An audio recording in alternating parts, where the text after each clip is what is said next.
Muizz Ibrahim. Oh, mashallah.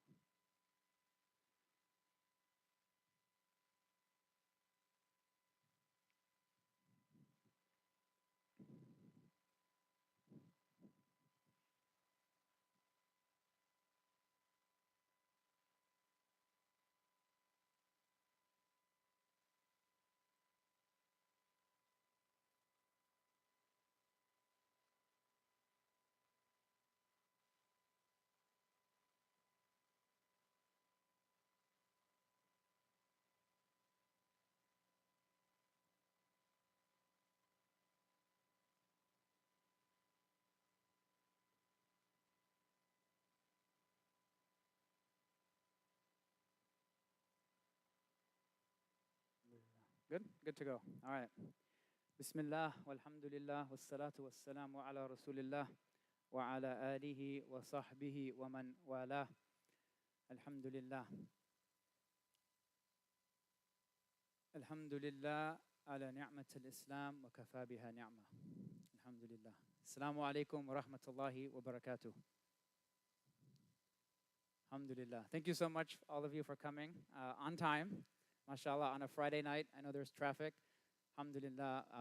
There was a lot of excitement over this topic. And the reason I think there's excitement is that people really care about connecting to the past and connecting to our history. And we'll do some of that, but I'm more interested, Assalamu alaikum. I'm more interested in how do we look at the lessons of the past, some of them good lessons that we can take, and some of them lessons of mistakes of the past, and how we can learn them and, inshallah, improve for the future. Because all of us really are concerned now with the present and the future of Islam in America and Islam globally, inshallah. I'm a little nervous, so because we have our dear respected Dr. Muizz al-Siddiqui here. So with your permission, I feel bad speaking in front of our teacher. MashaAllah, Dr. Muizz actually laid the foundation for many of these things. And when I was younger, I didn't appreciate the vision that he had for being a Muslim in America, because he actually created that vision, right? When people were just talking, he actually was creating that vision. And you'll see here, and in fact, he's part and parcel of the story. So I'm actually interested, because there might be points where he can give us more information or corrections, inshallah. We also have our brother Jihad here, who is my elder also, and he probably knows much more. So if I make mistakes, please correct me. I'll preface it, there's many gaps. If I'm missing anyone's particular story, it's just because of the lack of time and my lack of knowledge. All right, so Bismillah. What do we mean by the Islamic American legacy? All right? Or a Turath al-Islami al-Amriki. The only reason I say it in Arabic is that for some Muslims, unless you say it in Arabic, right, it's not authoritative, right? It's just a translation. But we put that, inshallah, for those that need it in Arabic. So before we begin, I want to ask everyone a question, and my goal is to make this a little bit interactive. And so for those of you that I know, I might call on you if we don't have enough volunteers. The first question is, why is understanding the history of Islam, history and legacy of Islam in America important? You'll see a lot of pictures here, none of which have to do with America, but hopefully we'll get you thinking. Anyone want to participate, raise their hand? Or maybe it's not important. What do you guys think? Yes.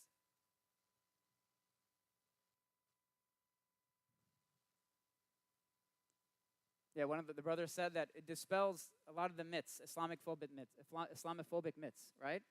That, wait, Muslims have no connection, Muslims are foreigners to this land, which we'll find out is not true, right? We have a connection and we have a continuity of Islam. So that's very important. What else? Yes.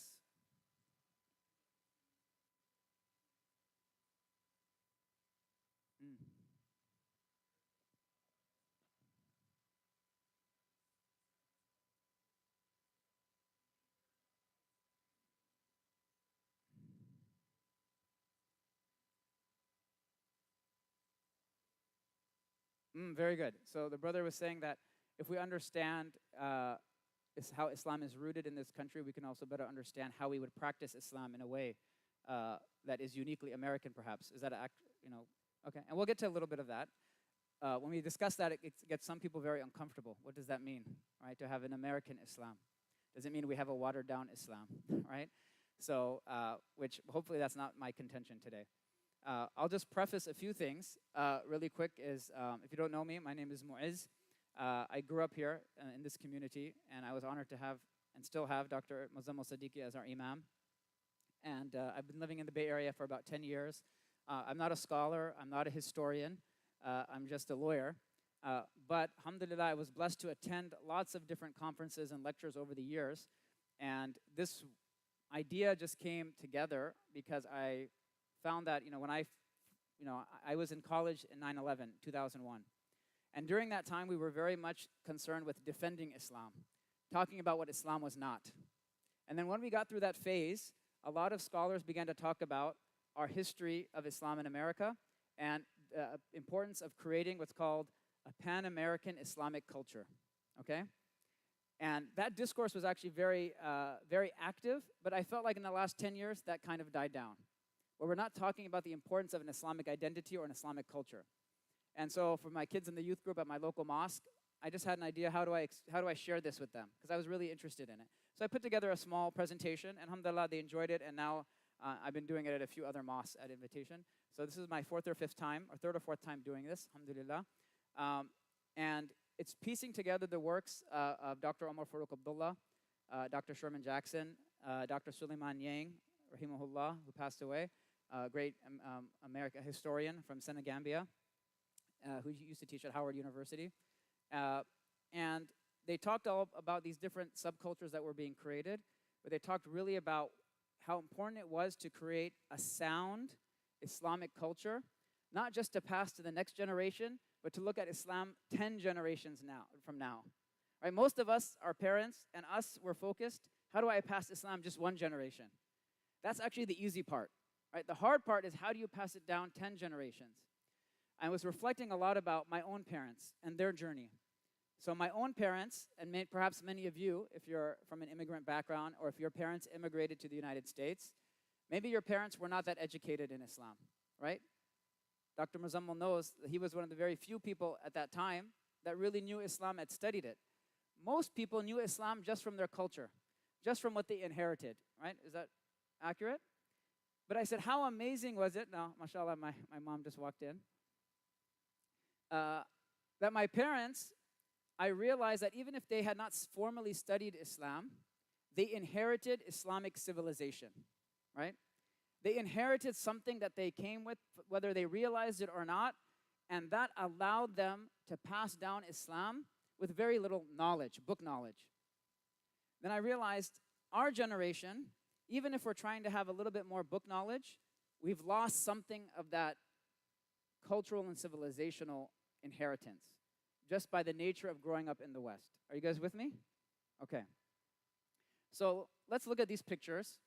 Does anyone know who this gentleman is right here in the big picture? Right here. Yeah. Amir Abdul Qadir al-Jazairi, right?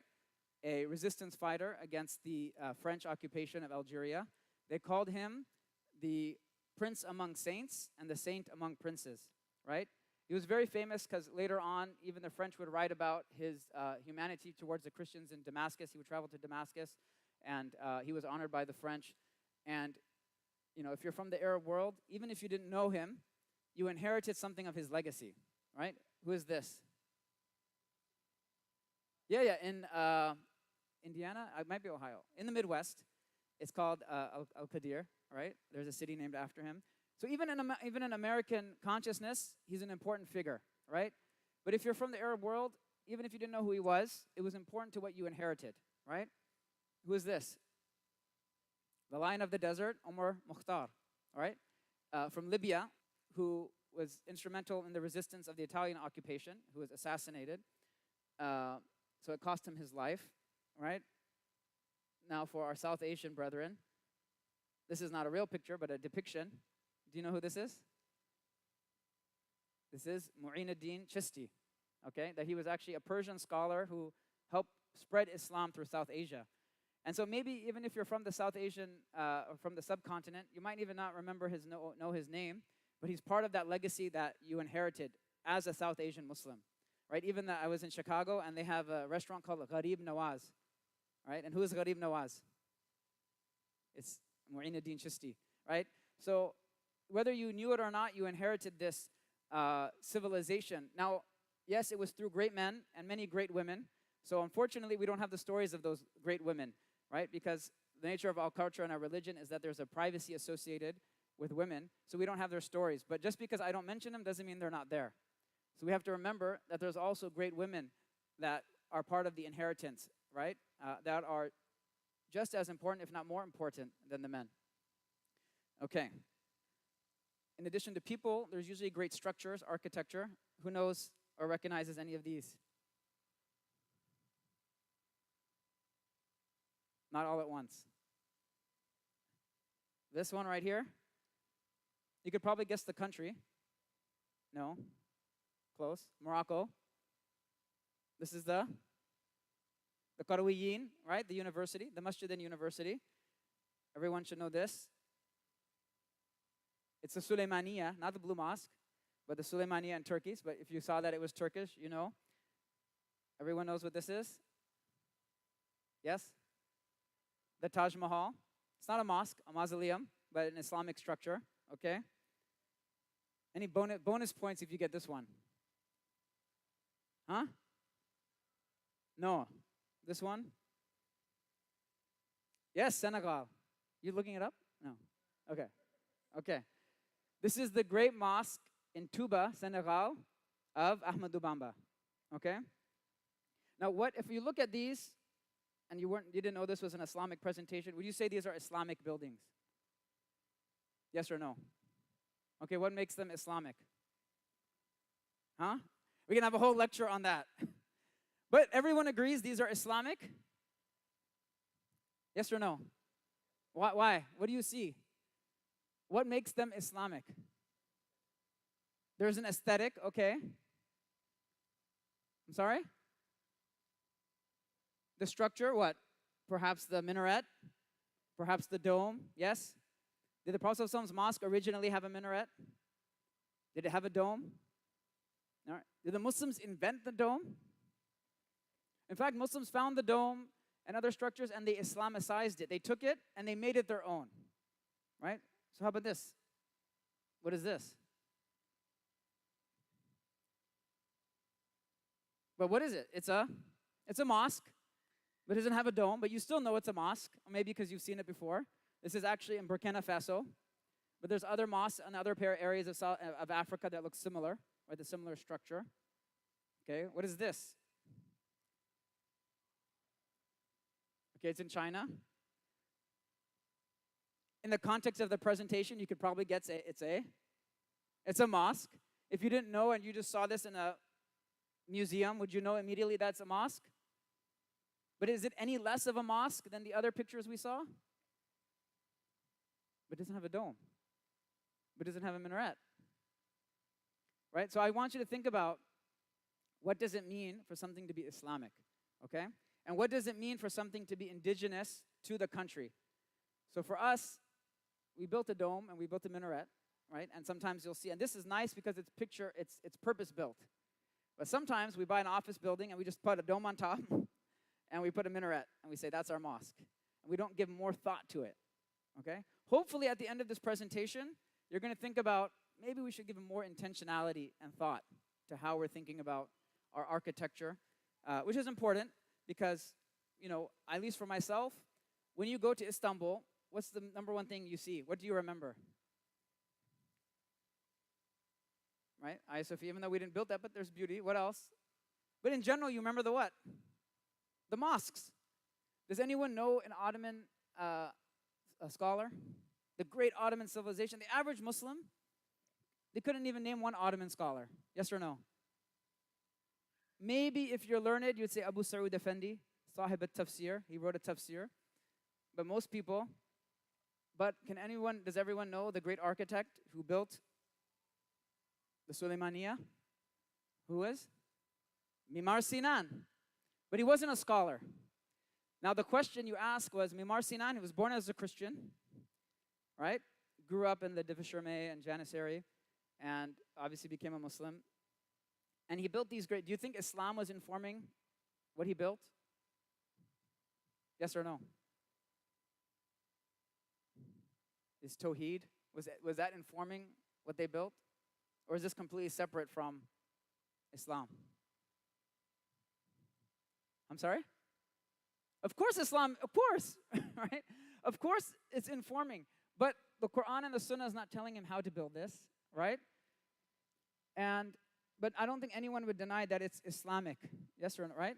Okay. Now, when we go through this project of passing down our religion to the next generation, which I will submit, and hopefully it's not controversial, that the most important task we have here is to protect ourselves and our families. Yes or no? Does anyone disagree? Ku anfusakum wa ahlikum nara, right? Protect yourself and your families from the fire. Preserving our faith and passing it down to our children. And then if Allah gives us the ability to pass it down to the community, right? To be part of that passing down. That's our most important job. The fact that we live comfortably, we can have a house and a car and a nice job, that's all incidental, right? That's not our purpose, right? And it's hard to remember. That is our purpose, is to pass it down. Now, the primary way to preserve our religion is through knowledge, studying in the Quran and the Sunnah, okay? I believe that, and I'm a proponent of that. So by talking about culture and civilization, I'm not diminishing the importance of learning, okay? I want to set that out in the beginning. But learning the Quran and the Sunnah, what we can call revelation, is necessary, but it's not sufficient. Are you guys with me? Why do I say that? Because the vehicle in which our religion, the Quran and the Sunnah, is moved is through civilization or culture, okay? Meaning the only way to pass this religion is through the vehicle of civilization, okay? And historically, Islam was more than just learning in the mosque. Islam created a civilization. And it was those civilizational values that our parents inherited, even without knowing much about the religion, and which gave them the strength and the dignity and the honor and the even pride to want to pass it down. Are you guys with me? Now, we have people here that they were not born Muslim, right? Or they became Muslim, or they grew up and their parents are from America, right? Yes or no? Right? We have people here. So the question is, do they not have a legacy that they inherited? Right? In order to create culture, you need two things. One of my teachers, he said you need continuity and you need community. Okay? Continuity meaning there's connection. In fact, our Islamic tradition is whole premised on continuity. We have this idea of isnad, of connection, that we learn from someone who learns from someone back to the Prophet, peace be upon him. And that's what gives our religion preservation. Right? So right now, I can go to any mosques, any of these mosques that you see, in all these different cultures, and all these different traditions, and all these different types of architecture, and I can pray the exact same prayer. And I can greet them with the exact same greeting. And that's how we have this global ummah. Christians can't do that. Jews can't do that, right? Even in this own country, you go to one Asian church here, and you go to a Mexican church here, they can't even cross over. But we can go to any mosque in the world because of that continuity and preservation of our religion, okay? But we also have continuity in creation of culture, right? And we have community. So community is what we're creating right now, right? We come together. It's usually the C's: culture, cuisine, clothing, right? There's also language. All these different types of things create culture and civilization, okay? What I want to talk about today is first understanding we do have that history here in America. We have a turath. We have a legacy we're inheriting. Because even if our parents are from Pakistan or India or Algeria or Egypt or Morocco, maybe we don't have that same connection. But we have that here, and it's unique to American Muslims. It's unique to the Muslims here in the West, because there's Muslims in France, Western communities, there's Muslims in Brazil, there's Muslims in the UK, but they don't have the same legacy that they're inheriting, okay? We're going to see some of those stories today, inshallah, and we're going to learn from them. Some of those stories are sad, because the connection didn't continue. Some of those stories are uplifting, right? Because we see the beauty that Islam can bring even amidst so much darkness, right? So inshallah, we're going to start. The way I want to do this is talk about the key phases of Islam in America. Okay, don't worry, this is not any intention. It's just an interesting graphic that I put out. Okay. All right. So what we're going to talk about, we're going to talk about the first phase, which I call phase 0, and that's pre-Columbus. So the question is, were there Muslims prior to Columbus? We won't spend too much time. right? Number 2 is the 16 to 1800s, which were the enslaved African Muslims that were forcibly brought to the Americas, right? So, spoiler alert, from the enslaved Africans, there were Muslims, okay? Phase 2 is 1920 to 1965, is what Dr. Sherman Jackson calls the Proto-Islamic movements. Proto means what? For our early or before, right? So this is before Islam.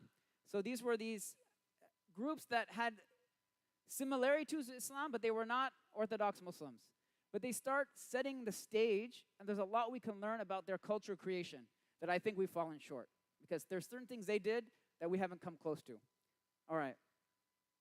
We're going to a quick detour to talk about some interesting early Orthodox Muslim communities, because some people think, oh, if I meet an African American, they must have come from the nation, right? There's a lot of early Orthodox communities that actually came to Islam before the nation, and those continue to today. We're going to talk about 1965, and it's an important year, primarily for people that are children of immigrants, because that's when the gates of immigration opened, and many of our parents came. 1975, which is the second resurrection, transition of the Nation of Islam to Orthodox Islam. And then phase 5, where we're right now, is the future or the present. Okay. So let's talk about phase 0 very quickly. Were there Muslims in the Americas prior to Columbus? So we have one person that says yes. How do you know?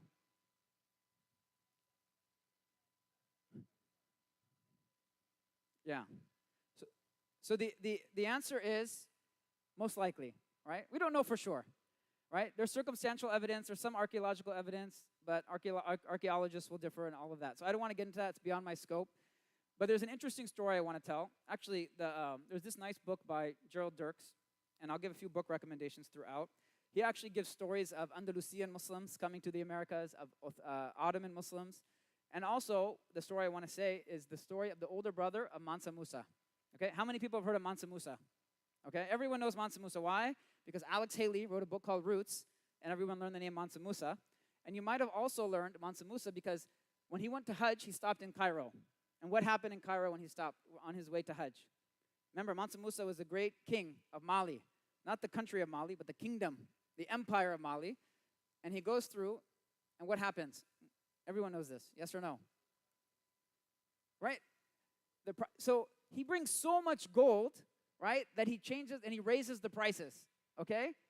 In economic terms, that's called what? Inflation, okay. So he brings so much gold. So Mansa Musa is going, he's a king, so he's hanging out with the governor of Cairo. And this is recorded by the historian Shihabuddin al-Umari, okay? And he tells the story, Mansa Musa tells the governor of Cairo, he says, my older brother, Abu Bakr II, Mansa Abu Bakr, he went on a voyage across the Atlantic.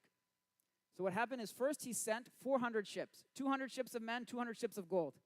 And they went on the transatlantic current, the same route Columbus took. And if you take the transatlantic current, you're going to end up in the Bahamas or South America. It's very difficult to come back. So they have 400 ships, and one comes back. They said, they say what happens? And they said, okay, we're going to go back. And then he sends Mansa Abu Bakr, abdicates his position in search of knowledge and exploration, and he goes with those 2,000 ships now, 1,000 ships of men and 1,000 ships of gold and supplies, and those 2,000 ships go off into the transatlantic current, never to be heard from again, okay? Now, the question is, did they reach the Americas? Did they settle, right? There's different evidence of Mandinka, et cetera, in the language and in the architecture. So we don't know. But most likely, if they made it, we have this story of West African Muslims coming to the Americas, right? To the Bahamas and South America. All right, we won't dwell on it because we don't have a continuity that didn't exist, that didn't continue, even if they made it. So it's something interesting, but I don't like to dwell on that. Now, phase 1 is really where this is important that Muslims have been in this country since its founding. In fact, Muslims built this country, right? Perhaps after the genocide of the first peoples of the Native Americans, the second greatest tragedy of our history, of our American history, because remember, if we're going to claim the good of America, we also got to own the bad, okay? So part of our history is that we enslaved African Americans and forcibly brought them to the Americas, okay? Or Africans. So enslaved Africans were brought. Now the question is, if they're being enslaved from West Africa, there are sizable what populations in West Africa? Muslim. So it stands to reason that they were Muslims. Now, it was actually very difficult for the slave traders to capture Muslims, right? Muslims were typically educated. It was more difficult. They would resist. So there's all these stories of resistance of the slave trade. And that's why the scholars differ. It's probably only 10 to 30% of all of the Africans that were brought were Muslim. Okay, now, let's say for argument's sake, we say 10%. If there were about 12.5 million enslaved Africans brought to the Americas, the math whiz out there, tell us, and it's also on the screen, how many, just 10%. It could be 1.25, and if you take the highest, up to 3.75 million, okay? So let's just say conservatively, we have millions of Muslims forcibly brought, men and women brought to the Americas, okay? Against their will, robbed of their dignity, and brought to the Americas. Now, amongst those people, we're going to have educated Muslims, less educated Muslims, we're going to have men, and we're going to have women. And in fact, we have the stories of many, particularly men. But remember, what did I say for those that came late? Just because I'm sharing the stories of the men doesn't mean we don't have Muslim women, okay? We just don't have their stories. Although, we're going to have Muslim women, inshallah, in this presentation. Okay, so who knows who these people are? Everybody? Omar ibn Said, Yaro Mahmud, or Mahmoudou Yaro, and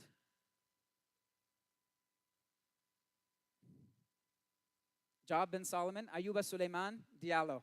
Ayuba Suleiman Diallo. Okay, I want to concentrate first on Ayuba Suleiman.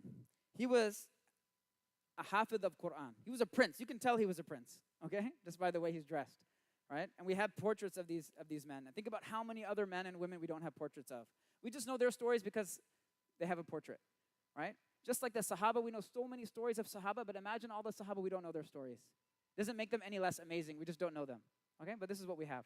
Now, Ayuba Suleiman was a hafid. He actually went to UK first. He was brought to the UK. A lot of times they would transport and then come to the Americas. And in the UK, they write this account. This was written by one of his captors. His memory was extraordinary, for when he was 15 years old, he could say the whole Quran by heart.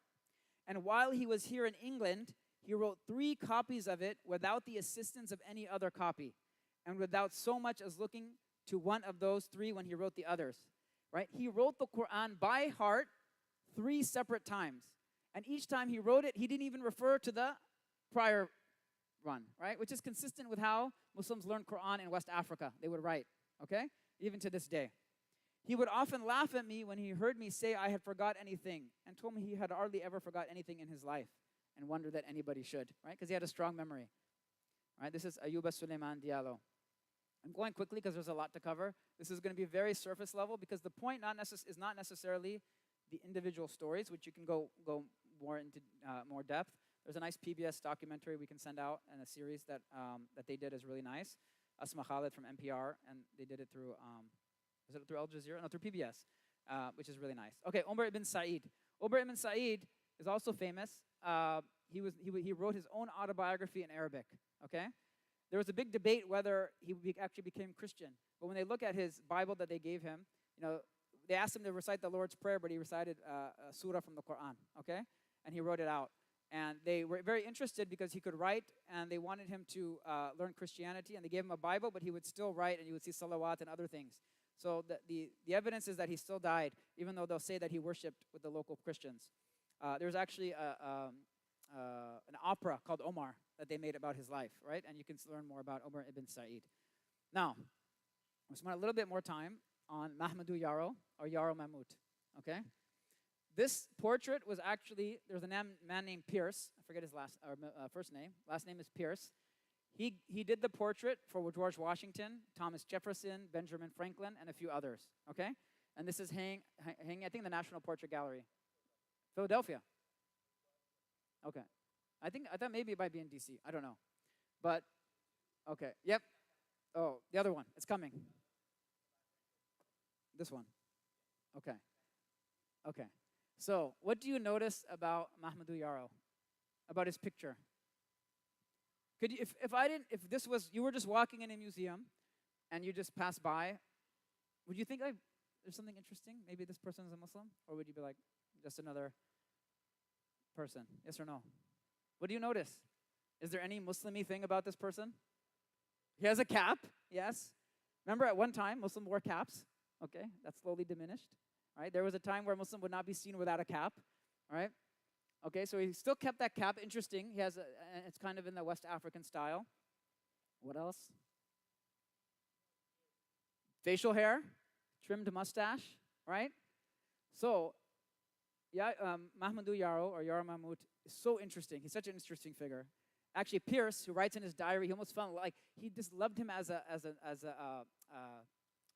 not an object, but of the portrait. When you get to know your subject of your portrait, he was so fascinated by him because of the stories he had. He was also painted again, right? Same with the hat and his beard. Now, so he's Mahmoud Yaro, or Yaro Mahmoud. It was said that he died at 136 years old, okay? And he died in Georgetown. So this plaque right now is outside the front of his home in Georgetown. He actually bought his own freedom. He invested in the stock market, or like in a banknote. And he bought a plot of land in Georgetown and lived and worshiped as a free man. And they would actually say that they would see him praying in his garden, okay? And that he was buried, and he would walk the streets singing the praises of God, okay? Isn't that amazing that a man born in 1736, right, that was here and was a slave until 1796, lived in a house in Georgetown, okay? Now, this is from his obituary. Now, they say that, imagine, this is an free African man in the early 1800s who had 30-something obituaries written about him in various newspapers, okay? Now, it was unique because he was a free man and because it was said that he was 136 years old. So this is just one of the obituaries. But I want you to pay attention particularly to the highlighted points. It says, died at Georgetown on the 19th Ultimo. All right, anyone know? I had to look this up. What does Ultimo mean? Of the last month. So the 19th of the previous month. Okay. Negro Yaro, aged, according to his account, 136 years. Now, it's probably exaggerated, right? We don't know. He was interred in the corner of his garden, the spot where he usually resorted to pray. Yaro has resided in town upwards of 60 years. It is known to all that knew him that he was industrious, honest, and moral. Right? Isn't that amazing? Imagine if, right, one thing I didn't mention in culture, we talked about cuisine, language, right, clothing, etc., but character. A huge part of what we can establish in American Muslim culture is our character. So imagine if someone said, oh, a Muslim's moving into the neighborhood? Man, I love Muslims. They're so honest. I love Muslims because they have the best food and they invite us over, right? Oh, I love Muslims because if I ask them to take them to the airport, they'll take me to the airport. They're probably an Uber driver anyway, right? Right? No, right? I mean, we actually have some of that. I don't want to say that. I think some of us that make efforts with our neighbors, hopefully our neighbors say that. Yes or no? But if we're honest, I think we have work to do, right?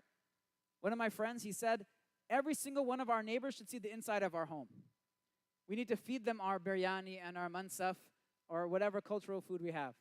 And he went on to say that's because they're eating stovetop stuffing and hamburger helper, right? Which that's not necessarily true, right? But how many people can say we've invited our neighbors into our home, right? The Prophet said that Jibril alayhi salam used to say, the neighbor, the neighbor, the neighbor, so much so that he feared that the neighbor would inherit, right? So anyway, we have to ask ourselves, are we creating a character in our culture? Industrious, honest, and moral. In the early part of his life, he met with several losses by loaning money. Actually, it tells a story in the PBS. He had money, he lost it, but he was resilient, okay? And he kept doing it, which he never got, but he persevered in industry and economy and accumulated some bank stock and a house and a lot on which he lived comfortably in his old age. Another thing, he followed the Sharia, right? He was never known to eat of swine nor drink ardent spirits, okay? Didn't drink alcohol. Now imagine how difficult that would be, right? Being robbed of your dignity, being robbed of your freedom, forcibly brought to another country, and still practicing your religion, right? For some of us, we do that. We don't drink, right? But for us, we have a community, we have a support system. Imagine doing that without all of that, right? It's pretty impressive, pretty amazing. Now, the sad part of this is what happened to his children and their children, and what was the ability to pass down the religion from there, right? But not all is lost, because from the intention of these people, we're going to see, inshallah, Islam brought back, okay? That's another thing to think about. We don't only think about things logically. We have, and it's still logical, but metaphysically, what is the intention? A lot of our parents, let's be honest, they came for dunya, right? Alhamdulillah, many of them came for dunya but found deen, okay?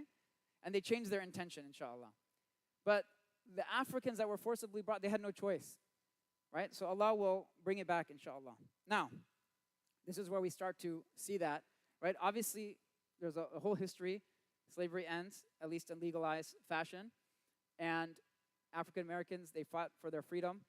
And then we're going to have the start of the civil rights movement, other things that are to come. But although Islam is now cut off from those millions of Muslims because they can't practice their religion and they're forcibly converted to Christianity, there's something that starts to come into the air in the form of what's called Proto-Islamic movements, okay? If you weren't here before, we defined Proto as before Islam, right? These are not orthodox Muslims in the sense we would say, right? They don't have the creed that we would probably accept, but they have these Islamic elements, right? So this is an early picture of the group called the Moorish Science Temple. The founder, he called himself Nomudru Ali. It's from 1928. What do you notice about this picture? Is there any Muslimy element? Yes? Attire, it looks Eastern.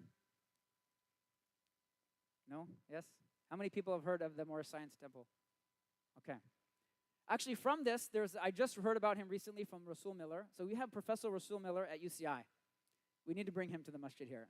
Amazing man. So he writes about this man named Professor Muhammad Azzuddin. Did you ever meet Muhammad Azzuddin? James Lomax Bey. Muhammad Azzuddin. So they had a Moorish element, like this kind of fez. They had an Ottoman influence, so they would take the name Bey, okay? So there's the name James Lomax Bey. He actually studied 6 years in Egypt and Turkey, okay? And from the Moorish Science Temple, became an Orthodox Muslim, and then he was called Professor Muhammad Azzuddin, and he used to teach Islam. This is before the nation. So even from this early time in the Moorish Science Temple, we're going to see connections to Orthodox Islam, okay? Now, this is a group from, also a Proto-Islamic group, but they're not from, they're from, actually from the Qadiani community. And there was an early dawah that the Qadianis did. So I'm not endorsing creed, but I just want you to look at the picture because this is the first group photo that we have of visibly identifiable Muslim women from 1923, okay? And if you saw them, I don't know, what do you think that's interesting about this picture of 4 Muslim ladies?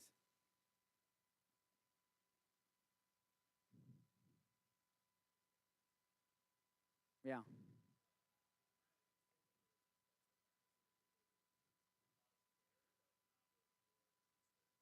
Yeah. They're trying to fulfill the requirements of modesty, of hijab, right, of the scarf, but it's very uniquely American, right? It's kind of your Sunday church hat, right?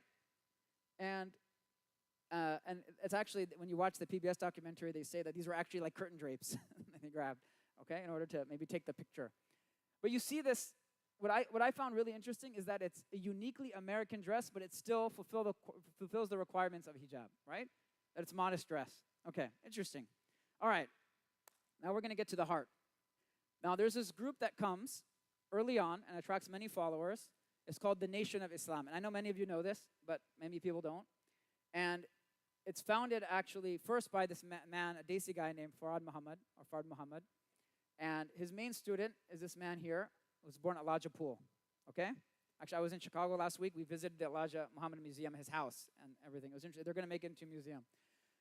Now, I don't want to focus so much on Elijah Muhammad, or born Elijah Pool, but he has a very famous students. There's many famous students. Some of them you'll see here. We'll get to the most famous, or perhaps they're both famous in different ways. Who is this? Muhammad Ali, right? Born Cassius Clay. He was Cassius X. And in the Nation of Islam, they would take the last name X. Do you know why? Yes. Right. So one interesting thing that Elijah Poole did is that he really focused folks to really reclaim their identity as black Muslims, right? And it was a black Muslim movement. You can argue black supremacist movement. But one interesting they did, they talked about economic empowerment. right? Dressing clean, eating clean, avoiding drugs and alcohol, all Islamic values, right? And they incorporated those Islamic values into a black supremacist movement. But the other thing is, look at their dress. They dressed in a dignified way, right? So much so that if you in the 1960s, 50s and 60s, if you saw a black man wearing a bow tie and selling newspapers at a cafe, what would you say? That's one of them? That's one of them Muslims, right? That's what Dr. Jackson said. Now, isn't that amazing that they took a suit and a tie or a bow tie and they made it an Islamic dress associated with Islam? Isn't that amazing? And I think what that did for large groups of, and really to attract many followers, it removed that barrier that this is an other, right? That this religion means I have to become Arab, right? I have to become other, right? We saw the picture of the Moorish Science Temple. They adopted kind of an Eastern dress, but they weren't as successful, right? Again, I'm not talking about Aqidah here. I'm just talking about the dress, okay? It's an interesting thing, just food for thought. Okay, so we have Muhammad Ali. Now, Muhammad Ali deserves his own presentation, so I'm not going to focus on him too much, right? But the one interesting thing about Muhammad Ali is that, obviously, many of us know the story. He becomes a Sunni Muslim, and he becomes not only the most famous Muslim in America or in the world, he is the most famous person in the world, right? And his name is Muhammad. That's a miracle. Okay? If you go to this point now, you go to Hollywood and you have all the stars on the ground. Where's the one star that's not on the ground? Muhammad Ali, right? He's the only person that can say, you want to give me a star, you have to put it on the wall because I will not allow the name of the Prophet ﷺ to be disrespected, right? But what he did, and Dr. Jackson says this, he put the question of whether you can be a Muslim and American at rest. There's no question now because the most famous American is a Muslim. Okay? Are you guys with me? Okay. Muhammad Ali, rahmatullahi alayh. Okay. Now everyone knows our prince, the great Malcolm X, Al-Hajj Malik Shahbaz, right? Shahbaz. Now, he also deserves, yes? I'm sorry? Is Louis Farrakhan is here? Oh, which one? Him? Oh, that's Louis Farrakhan. Okay. So we're going to talk more about the transition, and we'll talk about Farrakhan very briefly. Okay. But before, we're going to talk about this sister. Her name is Sister Clara Muhammad. Okay? Now, she's interesting because she's the wife of Elijah Muhammad. But one thing I didn't know is that she was responsible for really focusing on education within the movement of the Nation of Islam. And that's why you had these schools that would be later renamed the Sister Clara Muhammad Schools. But before they were called the Sister Clara Muhammad Schools, they were called the Muhammad University of Islam. Okay? And they would go by numbers. So you had like Temple number 1, Temple number 2, you had University number 1, number 2, and so on. So this is a picture from number 11. I don't know what city. But what do you notice? I'm sorry? All girls, yes. They're dressed modestly. One interesting thing is that, the style of their hijab is more like a nun, right? It's very Western, because that's what they would know, right? I thought that was interesting. It's very clean. Look at the young men. Muhammad Yusuf Islam, right? But they emphasize a certain identity, a dignity, okay? All right. So this is the Sister Clara Muhammad Schools later on. Flash forward, they're later going to become Orthodox Muslims. And so all the universities become Clara Muhammad School, and then they'll be associated with various mosques. But we're going to get to that. Is Milwaukee? Okay. All right. So we have to talk about Malcolm X. Again, he deserves his own presentation. I know many of you know this, but because the presentation is really introducing folks that may not know anything, we're assuming zero knowledge. So there's really 4 phases, right? First is Malcolm Little, born in Omaha, Nebraska, right? Young Malcolm. Everyone knows the story, right? He was doing very well in school, a very bright kid. He told his teacher he wanted to be a lawyer, but his teacher said, no, maybe you should be a carpenter, right? The difficulty. His father was killed. It changed the course of his mother's life. It was very difficult for her to cope. They were put in the foster system. And like many young men at that time that didn't have that stable family structure, right? No fault of his own, he resorted to a life of crime. And that's his street name was Detroit Red. And he was arrested, went to prison. In prison, he learned about the Nation of Islam, right? That is a whole story, but there was a strong prison to Muslim pipeline. And that's where the dawah was very strong. So after he comes out of prison, he actually becomes the most influential minister in the nation. And he goes around the country creating these temples. Now, all of that, eventually they will convert it to Orthodox mosques, or the vast majority. As we all know, in 1964, he goes on Hajj. This is actually the Muhammad Ali Mosque in Cairo. And he has this transformation where he becomes an Orthodox Muslim. And he leaves the teachings, and he has a very visible breakup, even prior to this, visible breakup with Elijah Muhammad, right? And it was even happening before, because like any false prophet, there was cracks, right? Financial misdealings, other types of misgivings, right? And so he left. But imagine the courage it takes to leave someone who was everything to you, like a father figure, right? It's very difficult. I just think about the courage that Malcolm had to have to leave that structure in pursuit of the truth, right? I mean, we don't think about how difficult that, and it cost him his life, okay? So, Al-Hajj Malik Shabazz, rahmatullahi alayh, the most important American Muslim in our history. Yes or no? Anyone disagree? Fight me. Yes? Okay. All right. So then we'll talk about, we have these proto-Islamic movements that start to begin to bring back, particularly in the African American community, the sense of Islam. And then we're going to get to that transition to Orthodox Islam. But before we do that, I want to take a quick detour, because many people think that it was only through these early proto-Islam or heterodox movements that Muslims existed. But that's not true, right? We had all different types of Muslims. We had Arabs, we even had Desis, we had Caucasian converts, and we had African American Muslims that were indigenous straight towards Orthodox Islam, okay? We'll start with some of the earliest Muslims to come were white Muslims, meaning Arab Muslims, right? I know they're trying to change the census, but if you're Arab, newsflash, you're white, okay? Now, who knows who this is? Okay. This man, his name was born, I heard you, Philip Tedros, okay? He was born in Ottoman Syria to a Greek father and a Syrian mother, or maybe vice versa. But he was a Greek Syrian Christian, born in Ottoman Syria, who later converted to Islam and went on the Hajj, and they called him Haji Ali, okay? Haji Ali, again, he was a convert to Islam.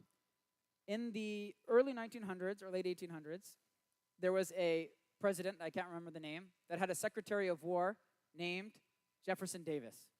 Why does Jefferson Davis sound familiar? Confederacy, right? But at this time, he was the leader of the Secretary of War. And they wanted to establish a camel breeding program. So he says, if I'm going to breed camels in the United States, what do I need? An Arab, okay? So he goes and he finds the whitest Arab he can find, a Christian convert named Haji Ali, and he brings him to Arizona, and with his beautiful bride. But when he comes to America, he's not called Haji Ali, he's called Hi Jolly. You guys see the connection? Hi Jolly, Haji Ali, okay? So they call him Hi Jolly, and this is his gravesite off of Route 66 in Arizona. And it says, the last camp of Hi Jolly, born somewhere in Syria, about 1828, died at Quartzsite, Arizona, December 16th, 1902, okay? Came to this country February 10th, 1856. Camel driver, packer, scout, over 30 years of faithful aid to the U.S. government, okay? This was their plaque in 1935. So if you're ever going on a road trip through Arizona, right, on your way to Phoenix, it's about 2.5 hours on the way to Phoenix, from Phoenix, you can actually visit the maqam, the mausoleum of Haji Ali, and stop and recite Fatiha, okay, for him.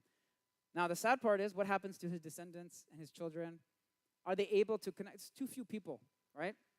There's no community to sustain it, the religion, okay? Even though he's a convert, he cares about Islam, right?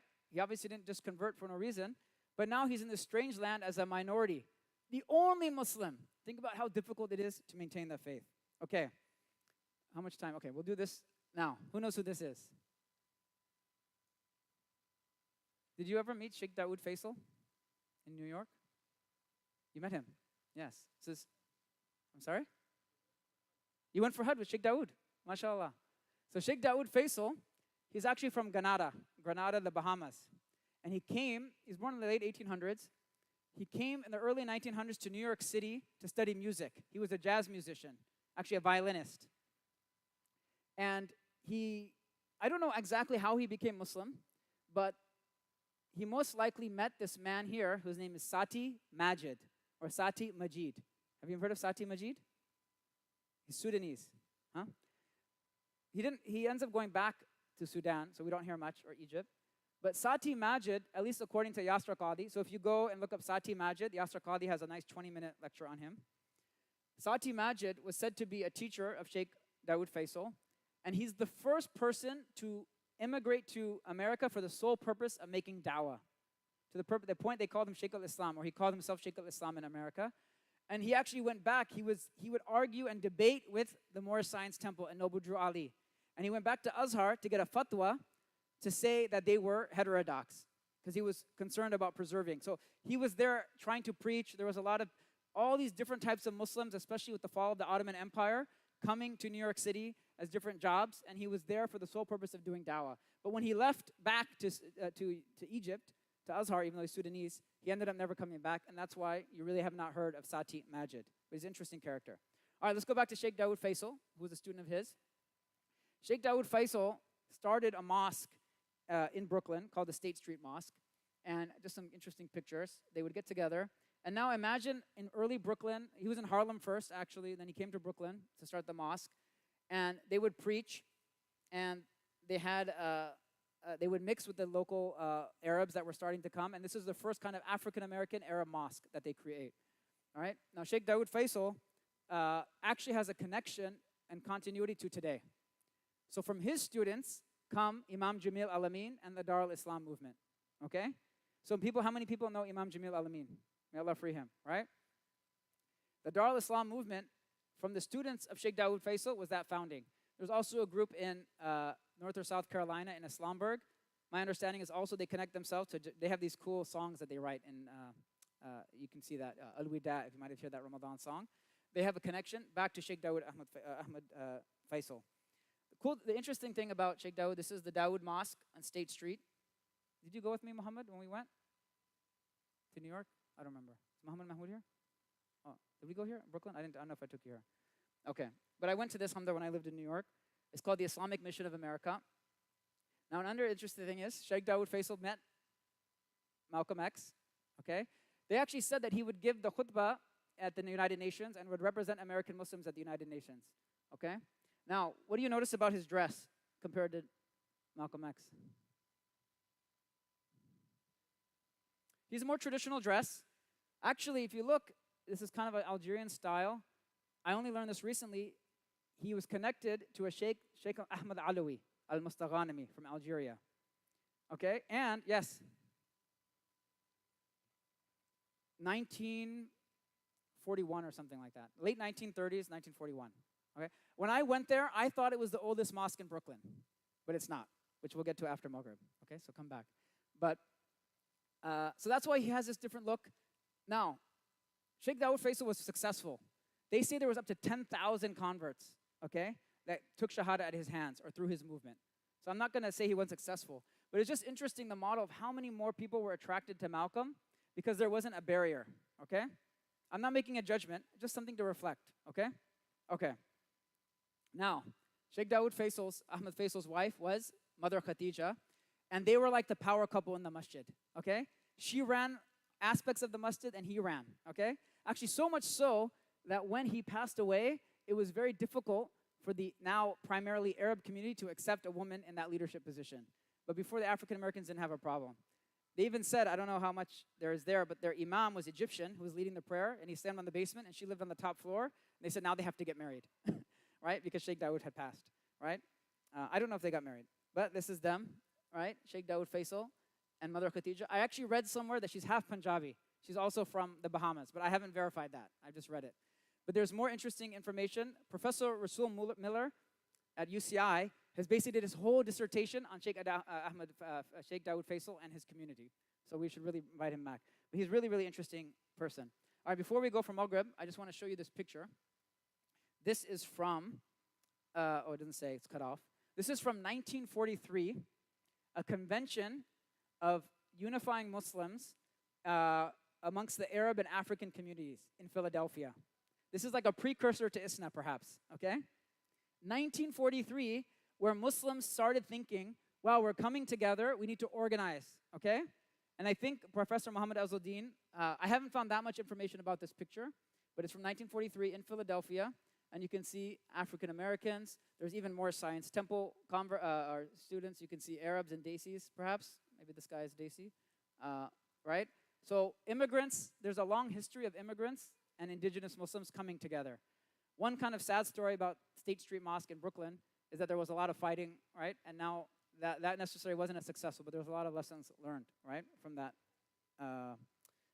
history. Okay. We're going to stop. Is it almost, what time is Maghrib here? 5 minutes. Okay, so we'll do this one. Okay.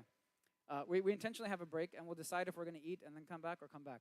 Okay, so we've given love to some Arabs. We've given love to our African American Muslims, the Black Muslim community, because you can't tell the history of Islam in America without the Black Muslim community, right? In fact, you can't tell the history of America without the Black community, right?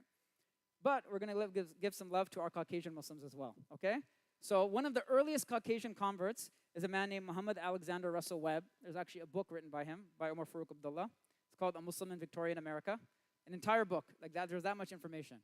Now, he's not the earliest white convert to Islam, but he's one of the earliest. When I read this, I learned that the first, actually, who knows this? Who's the very first white convert, right? Anglo-Saxon American convert to Islam? Trivia. It's a man named Reverend Norman, okay? By his name, what was his occupation? Reverend. Wasn't that hard of a question? It was Reverend Norman. He actually went to Turkey to study Islam so that he could make dawah to Muslims, to convert them to Christianity. But instead, he himself became a Muslim and then came back, although we don't know much else that he did. They actually say that even before him, there's recorded 2 Canadians that was recorded in some census that they had become Muslim, right? But they're Canadian, so they don't count. No offense. I'm just kidding. So we have early Muslims. Actually, who knows the first mosque ever built in the United States? Doesn't exist today. It was in Bedford, Maine, and it was built by Albanians, okay? The ancestors of the white Muslims, okay? Actually, there was also the first mosque in Canada, Ukrainian Muslims. Because remember, early on, and we're going to get to this in the second half, the immigration system was built that it was very difficult for black and brown Muslims to come, okay? So the earliest Muslims are going to be the ones that are most palatable for Americans to accept, okay? Which tend to be European or white-looking Arab Muslims. Okay, so we have an early convert to Islam. He was born in the 1800s in Victorian America, 1846 to 1916. He actually becomes the consul general to the Philippines under Grover Cleveland, if I got that right. And while in the Philippines, he becomes Muslim through correspondence with Muslims in India. Okay, and then actually after he finishes his post, he travels all throughout India, okay? And he meets with Muslims, learns Islam. He comes to America, and like any productive white person, he does a lot. He establishes a mission, he establishes a newspaper, he writes a sirah, like he does all of this stuff, okay? Now, one thing before we end, I want you to notice, what do you notice about his aesthetic? If you didn't know this was a thing about Muslims and you just saw this book, would it catch your eye? He looks Turkish Ottoman here, right? He has this. But you know what's interesting? He looks American and he looks Muslim. Like it's almost like this is a precursor to other white Muslims that we know, right? That will come later. Wearing a fez, wearing a suit, right? But he was very comfortable in his American identity. But he wanted to display his Muslim identity as well. And he never saw a contradiction in it. And imagine he didn't have anyone to teach him this. He just happened naturally. Okay? Are you guys with me? Okay, alhamdulillah. Subhanakallah wa bihamdik wa nashhadu an la ilaha illa ant wa nastaghfiruka wa natubu ilayk. Inshallah, we're going to break for the Maghrib prayer, but we'll continue. Are we going to eat and then come back or come back after? Okay. So we'll have like a 20-minute break. We're going to lose people with the food. 3 minutes, but give people time to get ready for the prayer. Oh, I have another half an hour.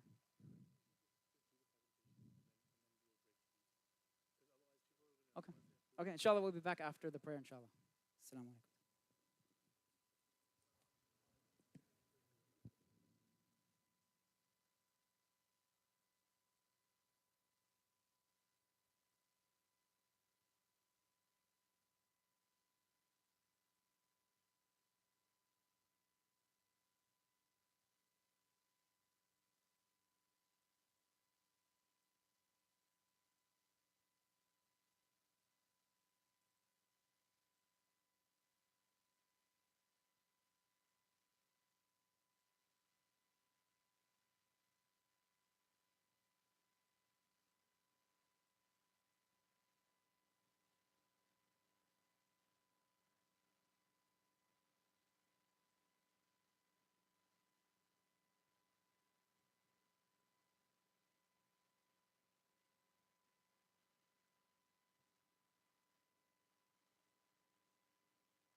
الله أكبر الله أكبر الله أكبر الله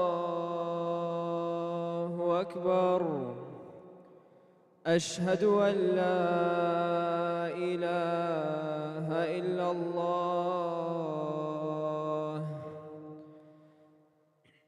أشهد أن لا إله إلا الله أشهد أن محمدًا رسول الله أشهد أن محمدًا رسول الله حي على الصلاة حي على الصلاة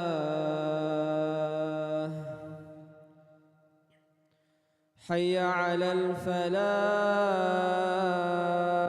الفلاح حي على الفلاح الله أكبر الله أكبر لا إله إلا الله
الله أكبر الله أكبر الله أكبر الله أكبر. أشهد أن لا إله إلا الله أشهد أن لا إله إلا الله أشهد أن محمدا رسول الله أشهد أن محمدا رسول الله. حي على الصلاة حي على الصلاة حي على الفلاح حي على الفلاح. قد قامت الصلاة قد قامت الصلاة. الله أكبر الله أكبر. لا إله إلا الله. صدقا لا إله إلا الله. استقيموا واعتدلوا تراصوا تراصوا. الله أكبر.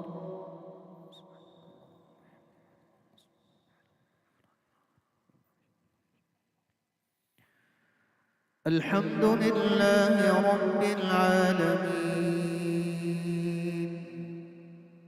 الرحمن الرحيم مالك يوم الدين. إياك نعبد وإياك نستعين. اهدنا الصراط المستقيم صراط الذين أنعمت عليهم غير المغضوب عليهم ولا الضالين.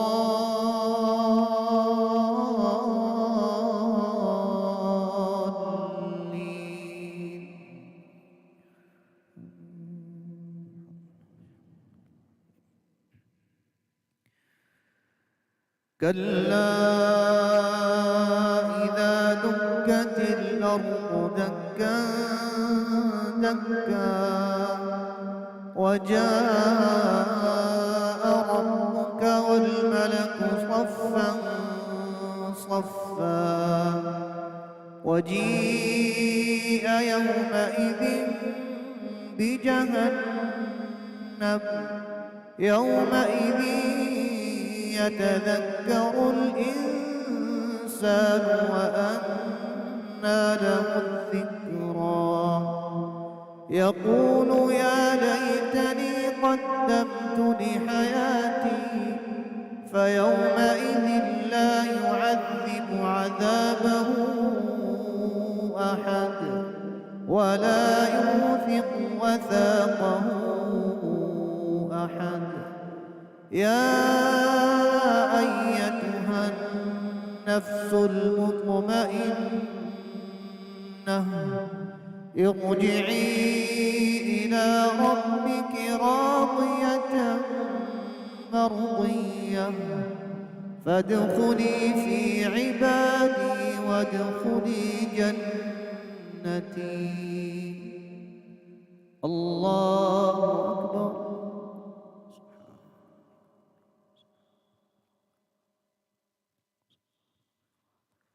سمع الله لمن حمده.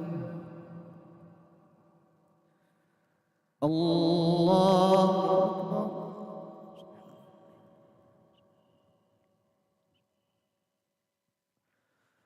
الله أكبر. الله أكبر.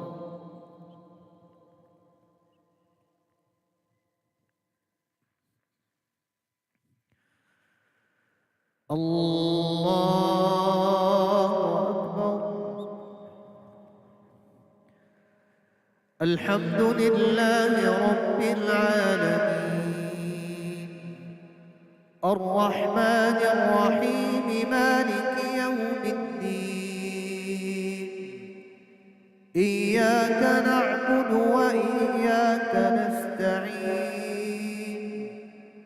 اهدنا الصراط المستقيم صراط الذين أنعمت عليهم غير المغضوب عليهم ولا الضالين.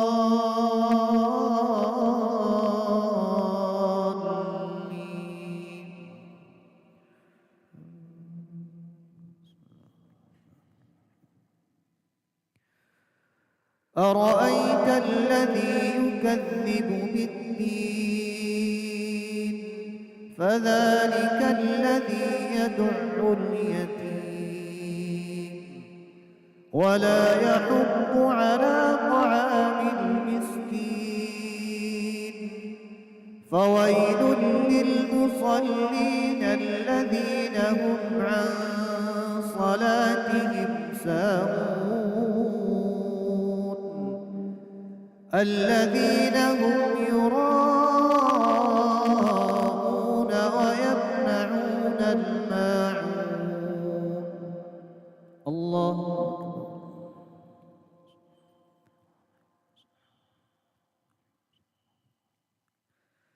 سمع الله لمن حمده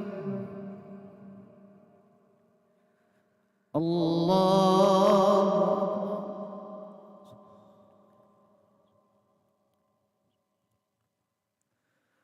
الله أكبر الله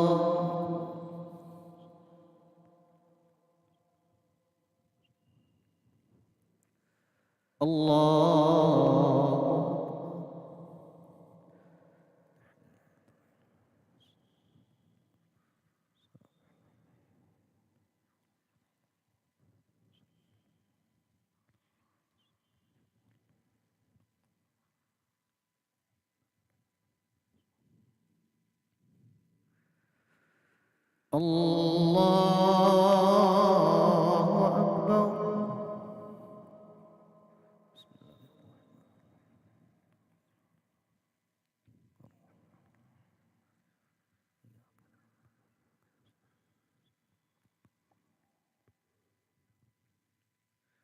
الله أكبر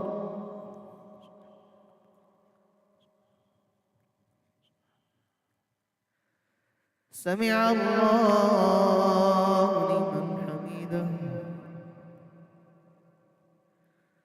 الله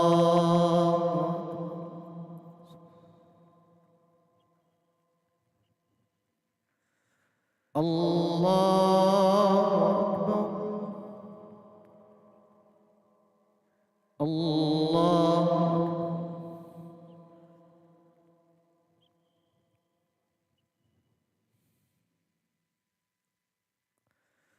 الله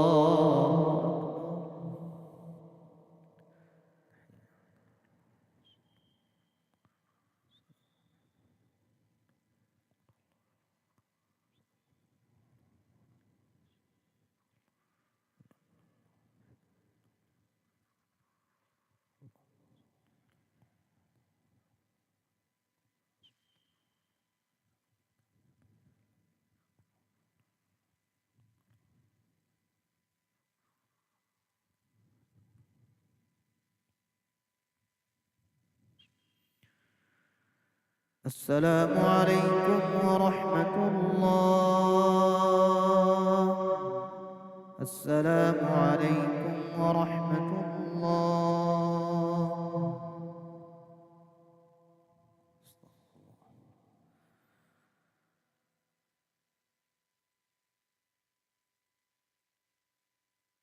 Assalamu alaikum wa rahmatullahi wa barakatuh. If you were here before Salat al-Maghrib, we were hearing a very interesting presentation by our dear brother, Muizz Rafique, and he will continue that presentation for about 20 to 30 minutes after the Sunnah. So, inshallah, right after the Sunnah, we'll take our seats again to finish this wonderful presentation. And after that, there will be dinner, inshallah, for all those who choose to stay. Assalamu alaikum.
Bismillah. Assalamu alaikum wa rahmatullah. Bismillah walhamdulillah wassalatu wassalamu ala rasulillah wa ala alihi wa sahbihi wa man wala. Alhamdulillah. Okay, so I know we have a few new people. We probably lost some people to dinner. So thank you for staying. Alhamdulillah. We're going to try to go through it as quickly as possible. And we just lost the connection. Okay, alhamdulillah. So for just to catch folks up that we're not here, the title of the presentation is called the Islamic American Legacy. Okay? At-Turat al-Islami al-Amriki. Because some people just need to hear it in Arabic. Okay? And the idea is that as Muslims living in the West, as minorities, a lot of times we're disconnected from our heritage and our past. For our parents, they inherited an Islamic civilization. So if they were in India or Pakistan, they inherited the legacy of that civilization, of the Mughals, of great men and women, great men like Mu'inuddin Chishti or Allama Iqbal. They inherited, even if they didn't know it, right? They inherited the poetry and other things. And they inherited a worldview. In the Arab world, you inherit a worldview. And they carried that worldview to their children here, and they tried to pass it down, one generation. Passing it down one generation, as difficult as that is the easy part. The question is, how do you pass it down 2, 3, 4, 5, 6? And we have the stories of many people, like I went to school with someone who was 4th or 5th generation Arab from Michigan. And his name was Charles Khalil. Hope he's not watching right now. But I met him, and I said, oh, assalamu alaikum. He's like, oh, what's up? I said, oh, your last name's Khalil. Are you Muslim? He said, I think so. And I was, and we just looked at him, and he was just like any other person. And he said, you know what? No, I think I remember my grandmother praying. And this is in our lifetime.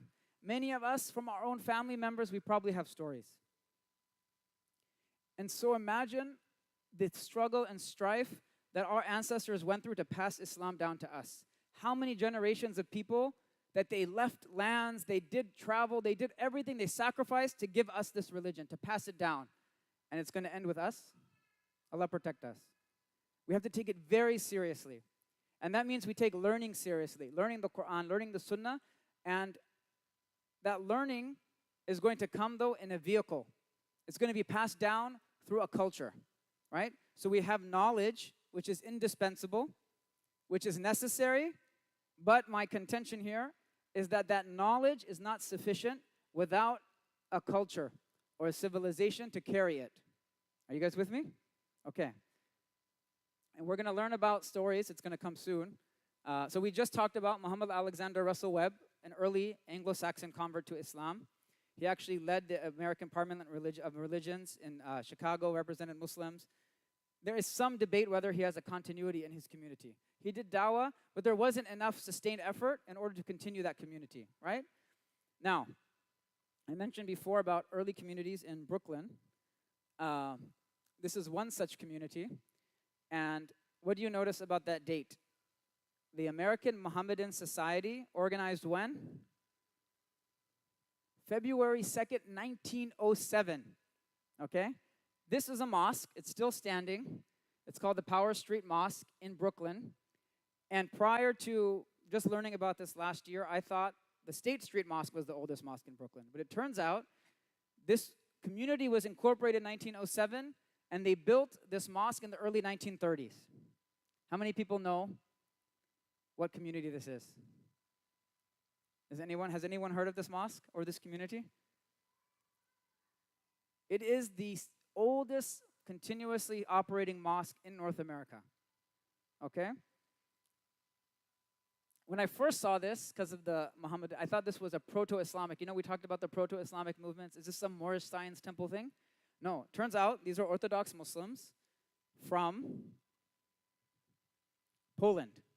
They are Liptak Tatar Muslims from Poland. This is their mosque. They came very early on because remember, the immigration system allowed for white Muslims, European Muslims to come. And so they came and they started a mosque. They had an imam. And, you know, they have their library. They have their musalla. And they have their regular community gatherings. Okay? Now, what do you notice about this picture?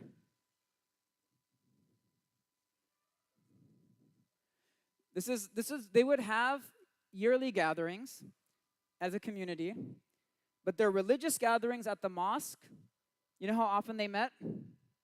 5 times, not a day. 5 times a year. Okay? Do you think that's enough to sustain religion? 5 times a year, they would meet the first day of Ramadan, Laylatul Qadr, Eid al-Fitr, Eid al-Adha, and one other day. Right? Maybe Ashura or something, right? 5 times a year, and then they would meet for weddings, for aqiqah, things like that. And this was their community space. But because of how they look, their assimilation was rapid. Why? What do you notice? If I didn't have this here, maybe you couldn't even tell they're Muslims. Right? Yes? No? I'm not judging their appearance. I'm just saying, if you didn't have this, United Muslim American Foundation, this picture was taken in 1949 at their annual outing. They had community. They had culture. They had a center even. But as beautiful as that mosque is, as excited as I was to see that history, there's also a tragic loss. Because what happens is to their generation of children, there's no barrier for them to just marry anyone. They look the same. Are you guys with me? So they marry, their children marry outside the community. They would move away from Brooklyn. They go to Long Island and other places. It gets expensive. And their community disperses. And to the point now, they don't have anyone to lead from their community the prayer. So the person now is a young Pakistani imam. His name is Adnan. And he does the janazah. So when someone dies from the community, they have to call a young Pakistani born here and say, can you lead the janazah? What does that tell you? That you have to, they had all of these things. They had a culture, they had a community. But it was very difficult for them to pass their religion down in a way just through community and through a culture. Because they were too similar to the dominant culture. Now this is tough because as Muslims, we like to be accepted, right? We get so excited when a Muslim is in the Coke commercial. We get so excited when we have certain types of representation. There is a good to that. But the flip side actually is that when we become too represented, there becomes no barrier. Now, what does that mean? We all know the hadith of Prophet ﷺ, بدل الإسلام غريبا فسيعود كما بدأ غريبا فتوبى للغرباء.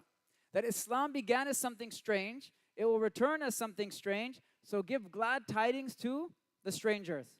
My friend, he translates the strangers as dignified weirdos, okay? Meaning, it's okay that we look different.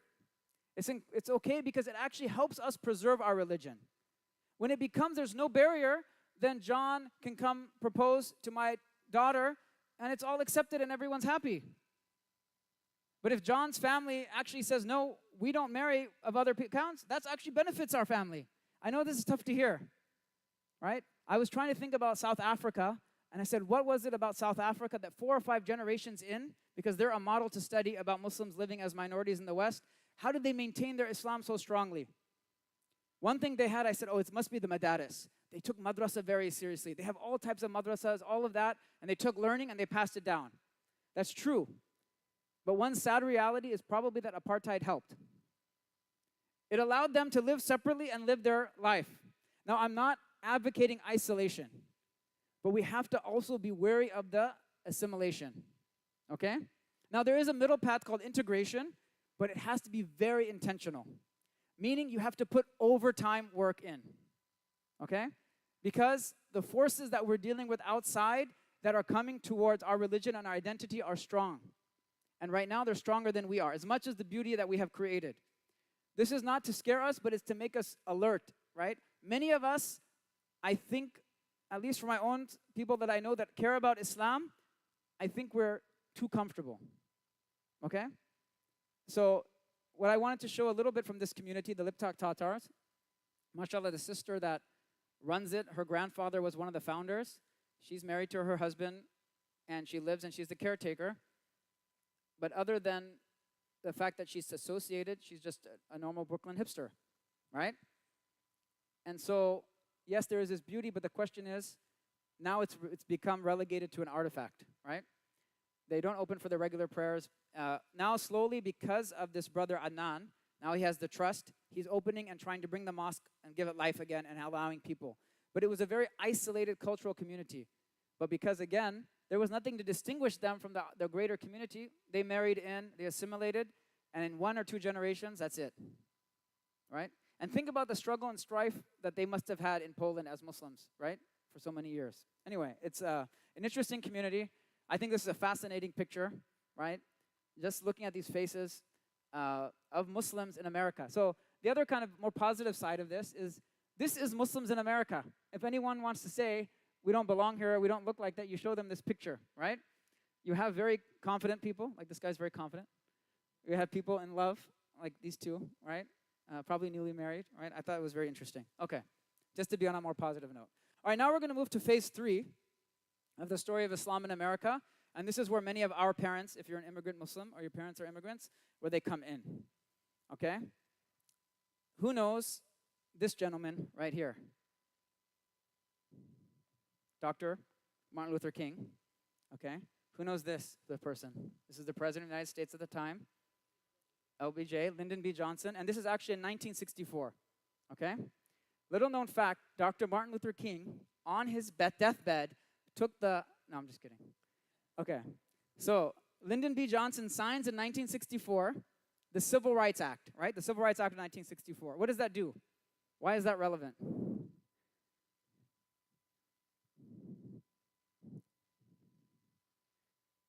I'm sorry? Yeah, we're going to So in 1964, okay, you guys know the Civil Rights Movement? We skipped over that. We went through, okay, slavery ended. There was a whole movement of civil rights for African Americans to end legalized discrimination, okay? 1964, now you have places of public accommodation. You can't discriminate based on race. Prior to that, you could say, this is for black people, this is for white people. You can no longer do that. It establishes the EEOC, ending discrimination in employment. Okay. What that does is, it sets the precursor that, hey, we don't discriminate based on race in our places of public accommodation. We don't discriminate based on race in employment. So we can't discriminate based on race in immigration. So in 1965, the same LBJ, now on Ellis Island, signs the Immigration and Naturalization Act of 1965. And what does that do? That opens the doors of immigration to non-white Muslims, to non-white people. What happens? Between 66 and 97, approximately 2.8 million, okay, people immigrated to the U.S. from places with large Muslim populations. Some people estimate 1.1 million of those immigrants during that period were Muslim. And about 1/3 from the Middle East, 1/3 from South Asia, and then 1/3 from other places, okay? We're having this now, 1 million Muslims. Remember, 1 million Muslims came and their religion was taken away. Now 1 million Muslims are coming to the United States. Now they estimate we're what, 6 to 10 million, okay? In the mosque, less than 1 million maybe, right? We have a mosque subculture. The actual Muslim population is much bigger than what we know, right? And we know this probably from our coworkers and others, right? So we have this now vast majority of Muslims coming into immigration, and this is what now lays the foundation for a lot of great work. Now, remember we talked about African Americans, we talked about some white Muslims, we talked about Arabs. I'm going to give love to the Desis, okay? Who knows this skyline? One of the most famous skylines in the United States. Chicago Sharif. Why is Chicago Sharif significant? Who knows what this building is? No, this is the John Hancock Tower. All right? Now, who's sending? We're going to get to the Sears Tower. This is a John Hancock Tower. This is John Hancock. Who knows this young, dashing, Desi gentleman next to an unknown white guy? Who's heard? Fazlur Rahman Khan, okay? Born in Dhaka, Bangladesh, where he never saw more than a 3-story high building. He came to Urbana-Champaign. He actually came before 1965 because for very extraordinary talent, there was room, right? Very limited. He went to Urbana-Champaign. He worked for a big, famous architectural company. And he was the chief architect for both the Sears Tower and the John Hancock Tower. And his name is Fazlur Rahman Khan, a Muslim from, at that time, Pakistan, which became Bangladesh, okay? So we can all claim him, inshallah. But Fazl Rahman Khan, literally when you go to Chicago, what can you say? We built this city, right? We built this city. This is part of this. We own this. These are the most important skyscrapers. For 20 years, until the Arabs built theirs, the Sears Tower was the highest skyscraper in the United States, or in the world, sorry, right? And now I think it's the third in the United States. Now, why is he significant? What is Chicago known as? Huh? The Mecca? No, but his weather-wise. The windy city.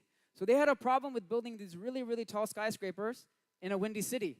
So he came up with the process, right? It's called like, do you know what it's called? No, that too, no, but they build they bound it like this. They have different structures. So anyway, he came up with that.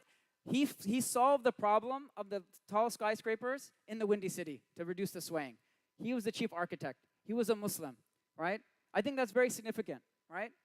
We have ownership in this country. There's nothing we literally, the enslaved Africans, they helped build this country, and immigrants also built this country, right?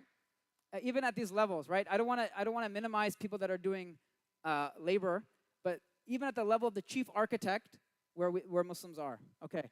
Actually, of course, what happens is the Saudis are like, oh, this guy knows how to build, so they bring him to Saudi Arabia, and he passes away in Jeddah in 2002, right? So I think he did some work for the Saudis. Okay. Now, we also had early immigrants come, and they came to study. Some of them also came to study religion and other things. And they saw small communities that needed direction and guidance, so they took it upon themselves to build institutions, okay? And we have two dashing young gentlemen here, all right? Who knows, first, this person? Okay, we'll skip this person.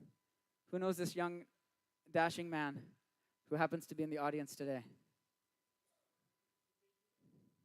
This is Dr. Muzammil Siddiqui with Dr. Ahmed Sakar, mashallah. Do you know when this was taken? Do you recognize this picture? In New York. Okay, good. I don't have any of the history on this. So this was taken in New York, where? In Muslim World League office, maybe? Muslim World, okay, good. Okay. So we'll first mention Dr. Ahmed Sakar, rahmatullahi alayh. He actually is the founder of MSA, right? At Urbana-Champaign. He came as a scientist studying, but mashallah, very passionate about religious knowledge and dawah. And imagine now we come and we just show up and we go to the MSA and it's there. There's a Jummah, it's there. But how many of us, if we came as students, there's no other Muslims, or just a few, how many of us would say, oh wait, we need to organize a Jummah? How many of us would say, we need to now think about halal meat? How many of us would say, we need to think about their Eid prayer? We need to think about an institution. We need to organize. These were people who were ahead of their time, who were thinking, not only for their careers and their families, but they're thinking about the Muslim community, okay? I know that all of us can do that. We have responsibilities, we have other things. But at some level, all of us have to be thinking, what can we do, right? To help further and service this deen. So we have, mashallah, Dr. Ahmed Sakar, may Allah have mercy on him. And of course, our beloved Dr. Muzammil Siddiqui, right? Who's still very much alive, and Allah keep him healthy and give him a long life and preserve him. But Dr. Muzammil, as you know, he was already a scholar, and he came to study for postgraduate studies. And now, MSA now had a religious affairs department. They had someone to seek. And now Dr. Muzammil is faced to figure out all of these new questions, right? In this new society, right? It's very difficult, but dedicating his life to building institutions. And as we talked about, is really thinking about what does it mean now to be a Muslim in America? That we're all trying to figure out, right? These very difficult questions. And some of us are still catching up to where Dr. Muzammil already got, right? May Allah preserve you, Dr. Muzammil. Okay. Who knows what state this is in? Ohio? No. Huh? Sorry? No. I tricked you. It says somewhere in Pakistan or India. It's a mazar. But who knows, like, check it out, what state this is in? Pennsylvania, okay? This is the first American mazar, okay? Which means mausoleum. Now, I'm not going to get into the fiqh issues or all of that, but what would happen, especially in the subcontinent or other places, is people would visit a pious person, and they would go and visit, and maybe so many people were there, they need to protect the elements. So they had something to cover for the rain or for the weather and the heat, right? And then it becomes a place, and now it's a structure, so more people come, and then more people come, right? And sometimes things happen that are against the Sharia, but the general idea is that you're visiting a pious person, and you're making dua for them, okay? This actually exists in Philadelphia, an American Mazar. Now, who is this person who's buried in rural Philadelphia? How many people know? Who? Yeah, Bawa Muhyiddin. So, I just tell this story because it's interesting, okay? Not necessarily a huge influence in American Muslim culture. Did you ever meet Bawa? Did you ever meet Bawa? I'm sorry? Yes, he has a community in Philadelphia. So the story is, he's Sri Lankan, from the jungles of Sri Lanka, and in the 60s, there's obviously the hippies are searching, and they're looking for gurus. So some go to India, some go to Afghanistan, Pakistan, some ended up in Colombo, Sri Lanka.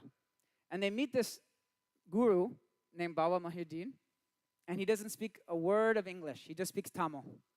And somehow they fall in love with his teachings, and they bring him to Philadelphia, and they start a commune and a community, and he's there, and he cooks with them, and he sings these songs in Tamil, and he's speaking about peace and love. And when I first saw these videos, I'll be honest, I was like, this is a little strange. I said, he looks like kind of a goofy Sufi, okay? But I was very interested. So when I was in Philadelphia, I visited their mosque.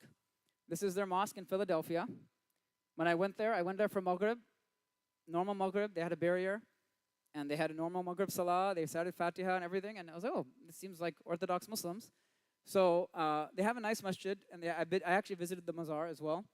And one interesting lesson you can take from Bawa is that he knew his audience, and he knew what they were searching for. He talked to them, and he brought them very slowly, right? Maybe too slowly for most of our tastes, but he brought them very slowly to an Orthodox Islam. And he talked to them in the language they could understand, even when he only spoke Tamil, and there was some random person translating into English. And for whatever reason, a lot of people, a lot of Jewish and other kind of hippie converts, they became Muslim, and the community still exists today, right? And they actually have an imam, and they take learning seriously. So it's an interesting, if you're ever in Philadelphia, I encourage you to visit the mosque of Bawa Muhyiddin. You can find some stuff online. Very interesting. Okay. And what country is this? The country of New Mexico, okay? This is Dar al-Islam in Abiquiu, New Mexico. It was actually built by and designed. So this is in rural New Mexico. There was a sheikh, he's passed away now, Nuruddin Dorki, rahmatullahi alayh. He was born Stephen Dorki. Did you ever meet Sheikh Nuruddin Dorki? He moved to Virginia. He studied in Saudi Arabia, actually. And there they met some Saudi prince or princess, and they said, we want to do dawah in America, and they gave them millions of dollars, and they bought hundreds and hundreds of acres of land in rural New Mexico, and they built this beautiful masjid out of adobe brick. They actually brought Nubians from Egypt to build them, like 4 or 5, and they built this beautiful structure. Alhamdulillah, I visited, and I encourage you all to visit. Right now it's basically a retreat center. There was an experiment to have a community there, but it was kind of isolated, it was difficult. Sheikh Nuruddin moved to Virginia, and so the community kind of dissipated. But it's an interesting, I think, just from the architectural element of American Muslim history. Because also think about New Mexico, where it's located. They were very intentional to make something Islamic, but also that didn't seem out of touch with the local area, right? Something to learn from. Okay, now we're going to go to phase 4, which is in 1975. Remember the group we talked about earlier? What was it called? The Proto-Islamic group, a heterodox group. What was it called? The NOI, the Nation of Islam. Okay. In 1975, Elijah Muhammad passes away. 74, 75, right? Maybe 75. His son, Wallace Din Muhammad, who becomes Warith Din Muhammad, takes over, right, the nation or the group, and he brings everyone into Orthodox Islam. Now, there's a small group that doesn't want to leave the teachings of the nation, and they stay with their leader, who is Louis Farrakhan. Have you heard of that term? Okay. But a huge group, about 100,000, or 200,000, and this is the largest mass conversion of Muslims. Imagine overnight 200,000 people becoming Muslim. Right now, it's possible there's like villages in India where people mass converted, right? But 200, this is nothing, as Dr. Jackson says, this is nothing short of a miracle, okay? But what was all of that precursor and that work that allowed people to get to that point? It took a long time. The lesson I want here is to think about patience, okay? A lot of time, we have talked to our coworkers, our neighbors, they're like, man, I invited Omar for dinner and he's still not Muslim yet, okay? It takes time and it takes effort. We have to be patient, okay? And again, it's not our job to convert people. It's our job to live good examples. One of my teachers says, he says, you shouldn't measure your dawah in the number of people that converted to Islam. You should measure your dawah is think about how many people you turned away from Islam because of our actions. And this is a scary thought. How many people did I, right? If I'm driving, I usually take off my kufi because I don't want them to associate my aggressive driving with Islam. Sisters, they don't have that luxury, right? We're representing Islam everywhere we go. It's very difficult. So we're so concerned about how other people, we're the ones probably, most likely, if we're honest with ourselves, it's our behavior turning people away. So we have to think about ourselves first. So anyway, 400 temples overnight become mosques in America. Again, these temples, many of which were established by Malcolm X, Al-Hajj Malik Shabazz, when he was the head minister of the nation. Now, Imam Mu'addin Muhammad, rahmatullahi alayh, he is also what I consider one of the most important American Muslims, right? And Dr. Muzammil, mashallah, I know he knew him. We had a strong friendship. Now, one thing that I made the mistake of, and I want to publicly apologize, is that I used to think that our forefathers didn't do enough with the African American community. So for example, I was very critical at ISNA. I said ISNA, and then they have their community. The same weekend, Mosque Cares has their convention in another part of Chicago. Same city, same weekend, a different convention. I said, why can't Muslims unite? I was very negative. I said, why can't Muslims unite? So one time I went, I don't know if you remember Dr. Muzammil, I was there with UCLA and Al-Talib magazine, and they sent us, let's take some Al-Talib magazines to Imam Mu'addin's conference. So I walk into the lobby, and I see Dr. Muzammil Siddiqui in the lobby at the Hyatt, right, on Wacker.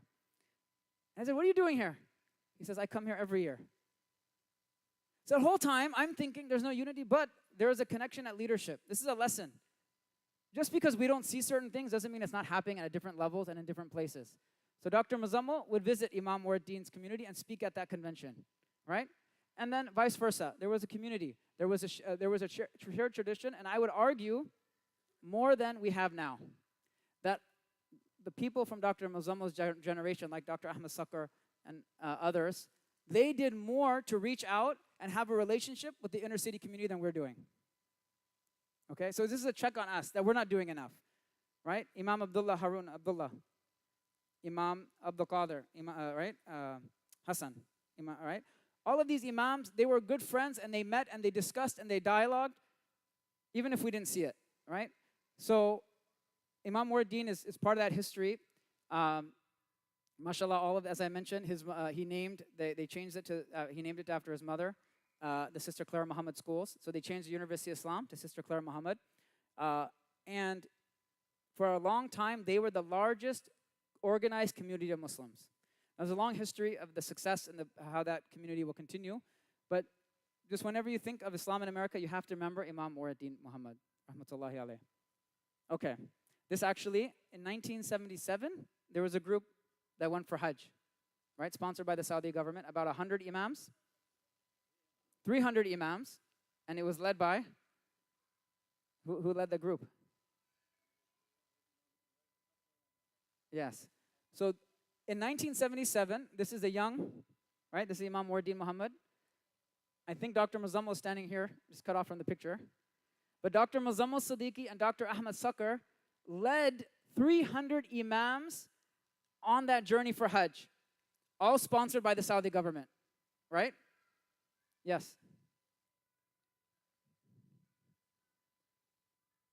Okay, so I talked about it earlier. So it's a good question for the youngsters. There was a group that appeared in like the 1940s, 50s, called the Nation of Islam. And it was a black nationalist movement that had elements of Islam, and they called themselves Muslim, but they believed in black supremacy, and that white people were the devil. Okay? It was important in that context to create that dignity, and it was very attractive to people, particularly in prison. Then their most famous follower was Malcolm X, who then learned about Orthodox Islam, goes on the Hajj, and where he very famously, he sits with the whitest of white people and the blackest of black people, and he realizes that true Islam teaches that all people are created equal, and that the best people are those that have the most taqwa. So then he renounced his teachings, and he left his teacher, and he moved to what we know as Orthodox Islam, okay? What I want to do through this is recognizes those proto-Islamic movements. There's a lot to learn and from their successes, because this was a necessary stepping stone. I'm not saying let's create a fake religion and make it a stepping stone and then use it. What I'm saying is think about what are the elements that they were successful at, okay? So this was the Hajj in 1976 or 77? 77, right? 77, 78. And mashallah, our own Dr. Muizz was part of that history of leading 300 imams. And this was basically their crash course in Islam. And then all of these people overnight went from ministers in a temple to imams of their masjid. And there was different things, right? So for all of the ills of the Saudi government, this is something they did nice to give the 300, not ills, but, our misconceptions. Okay, now, because I know I'm keeping you from dinner. The question now is the future, right? What is the present, what does the future of Islam look like? This is just some AI-generated image of mosque in America on a prairie, right? But what I want people to think about is we have to think about what is the future of Islam look like. We have to be intentional in how we create it. Because whether we like it or not, we're creating culture, right? We can do nothing, but we're creating culture, right? Because it's just part of who we are. As human beings, we create culture. As predatory animals, they hunt, right? It's part of who we are as human beings. We can either create a sound Islamic culture that is authentic to our ideals, or we can do things haphazardly and we can create toxic cultures. Now let's be honest, we're part of a subculture. We're even part of a subculture is the mosque subculture. And the mosque subculture can either be very beautiful or it can be not so beautiful. And if we're honest, in a lot of places, it's not so beautiful. And that's why the majority of our brothers and sisters, they don't want to come here. I'm not saying this mosque, I'm saying in general. There's many good qualities we can create in a mosque, like welcoming, etc. We have, what this mosque does well is food, right? And they do other things. But we have to then think about, are we taking just as seriously our education? Are we taking just as seriously our connection to teachers? Because you need both, right? So we have to think intentionally. I just want to give one example. So what is the future? The future is you, right? It's us. We can't abdicate this to someone else, right? I'm going to be a little tough. Is it okay? Do I have permission to be tough on the people? We're creating culture in America as Muslims. It can be reduced to Suhoor Fest, right? Because that happens. But are we going to say that is our contribution to America, to culture, Muslim culture, right? Because that's there. I'm not saying good or bad. I'm just saying, is that going to be the extent of our contribution as Muslims to our culture? We have to really think beyond, because in order to create a viable, sound, beautiful culture, it takes thought and intention. And so just to put out the intentionality, well, this is all of you, right? This is a beautiful way to think about how we can create a beautiful culture, right? Where we come together and make the mosque a welcoming place where people can break bread, etc. And we can pray together. So this is all beautiful elements. Just to give you an example of one project I recently saw, this is the Mantika Masjid. How many people have heard of Mantika? Yeah, you heard of Mantika? Right, near Stockton. This was actually commissioned by, it's an art piece that Nabil, Nabil Kaji, his older brother Masood, he commissioned an art piece when they were building the masjid. He took it upon himself to apply for a grant, and he got a $50,000 grant from some random art commission, okay? Outside money. And they said, we'll give you $50,000 to make a public art piece. He wrote the proposal, he got the money, and then he said, okay, now I can create an art piece for the masjid. The masjid people got together, should we do a mihrab, should we do this? They said, you know what, we're gonna put a mural on the outside, right? Because also the masjid people, they didn't want too much ornamentation. But they said, okay, let's put a mural on the outside that everyone can see, okay? So then how do you design this? Now, this brother, Masood Kaji, it's called the Mantika Mosque Mosaic Mural. It's a 50 square foot sectile mosaic installation. It was done in 2015, okay? And it stands above the main entrance. Now, what they did was, the design elements were intended to honor the local historical context as well as the far-flung origins of the larger immigrant congregation. So he was thinking very intentionally. He didn't just say, oh, let's put something with Arabic writing on the wall. Okay? There was an intention and thought when he commissioned this. So what they did is the local history was honored in design motifs, included 20th century local agricultural history of the first peoples of the area, the Yokuts. They would do they had a basketry thing. So the Yokut Native Americans served as the inspiration for the outside perimeter diamond motif. They produced some of the finest baskets in the world available to view at the local museum. And so they took their design motifs of the local peoples and incorporated it into the Islamic art, okay? If you saw this, you wouldn't know, but imagine when someone comes, they say, well, you took the thing to honor the first peoples in of this land in your design and your elements. The next thing was, they took inspiration on the almond design because of the San Joaquin Valley where Manteca is the largest almond growing area in the world, right? So they were thinking of things that will connect it, right? Now, I'm not saying this is the perfect example of American Muslim, right? And they also have a lot of Eastern elements, Mughal, Turkish, etc., calligraphy. And they have the ayah, inna akramakum indallahi atqakum, or the version of the ayah, right? But they were very intentional, thinking about how do we incorporate local elements into our art, right? Instead of haphazardly saying, this looks Muslim, let's put it on the wall, okay? We have to be very intentional on how we create art, because that's a way to people's hearts. We have to be intentional on how we how we serve our food. We have to be intentional on how we dress, right? I was giving an example. We were talking about what does American Muslim dress look like? It's going to be very difficult because we come from so many areas, right? And so one of the beauties is we're going to have different beautiful dress. In fact, one way you know you're seeing an American is their dress is confused, right? They're wearing a Malaysian hat with a Pakistani vest with American pants. We're confused, right? When you go to Medina and you're sitting, when I'm reading Quran, when I should be reading Quran, sometimes I people watch in Medina. I know you all do it too, okay? And when you see people, can you tell if someone's from Pakistan or they're American Pakistani? Yes or no? You can tell. I can even tell if someone's a Brit versus an American, just by the way they're dressed before they even open their mouth. Why? Right? Because the Americans are wearing, they're mix matching. They're wearing Moroccan thobes with a kufi from different places. Now, that could be a beauty, right? But I think some of it's not happening as intentionally as it should be. So I want all of us to think about how can we intentionally create beautiful cultures. The last thing I'll say is that we have to first create the culture at home, because we cannot outsource that to the community. So no matter where you live, you can say, oh, my mosque, I don't like them, they're too liberal. I don't like my mosque, it's too conservative. I don't like this, I don't like that. Most of us were very good at complaining, right? Mostly myself. But what we have to do is say, instead of complaining, we have to say, I'm going to create a beautiful culture in my home, okay? What does that mean?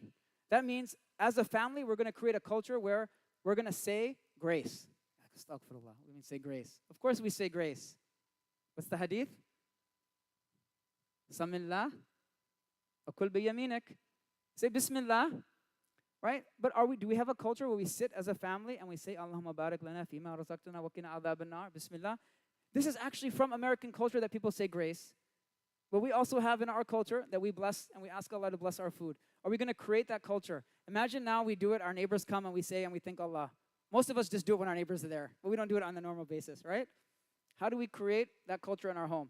Maybe we have a culture where every Friday night we sit and we remember Allah together in our home. You have to think of everything that you can do to make that in your home, because those are the things that our next generation will take care of. The last thing I'll say is that at the very least, we have to have a connection to a teacher, and the best way to do that is through tajweed, okay? And I know for older people, it's very difficult, but I'll give one story from our local community. We have a sister, I shouldn't say her age, but no one knows who she is. She's almost 50 years old. She's a white American convert to Islam. MashaAllah, she's raised 7 kids, beautiful kids, all Muslim. Her and her husband are both converts. She always wanted one of her kids to be a hafid. But one day she told herself, why am I trying to live through my kids? I should do it myself. So she started 20 minutes a day. She would sit with her Quran teacher online until she mastered tajweed and recitation. Then she got her ijazah in tajweed. And then over the course of 4 or 5 years, she memorized the entire Quran. A mother of 7 kids. Okay? There's no excuse for us, right? I'm not saying all of us have to do that. But what I'm saying is a lot of times we say, oh, my kids will do this. I'm just gonna. So what I ask first is that's a way to start. If someone's like, oh, how do I have this connection? How do I have this continuity? And that is one of the beauties of tajweed, is that when we learn Quran, we learn from someone who learned from someone, who learned from the Prophet ﷺ, who learned from Jibreel alayhi salam, all the way to our Lord Azza wa Jal. So that's just one thing to think about. And what are the other things we're doing? The hadith class we have with Sheikh Abdullah, it should be full every Thursday, right? Just as Jummah is full. Those are our goals. Our Fajr should be full, just as Maghrib and Isha are full, right? So these are things we have to take seriously. It's not going to be other people, it's going to be us, if we can do it. Some of us live far. If we can't do it, we say, I'm going to go Tuesday nights or Wednesday nights, etc. So I don't want to turn into too much of preaching, but we really have to think about what is our connection to our religion and culture. Otherwise, we're going to end up with people just have good food and cool clothing, but it's not going to sustain. Or we're going to have people that just have our Quran and the Sunnah, but it's not brought to light through any culture, right? So we have to bring both together. Last thing I'll say is actually we're lucky to have Sheikh Abdullah Misra here, who actually has created culture by writing the Sirah song, all right? And if you listen to the Sirah song, you know only a scholar and an artist could have put it together. So if you haven't listened to it, I know he doesn't like to talk about it, but I came to know him through the Sirah song. So if you haven't listened, you look up Sirah song by Zain Bika. It's 20 minutes, and the entire Sirah is completed in 20 minutes. It's absolutely incredible. It brings grown men to tears, okay? So just final plug for the Sirah song. وصلى الله على سيدنا محمد وعلى آله وصحبه وسلم والعفو منكم. السلام عليكم ورحمة الله.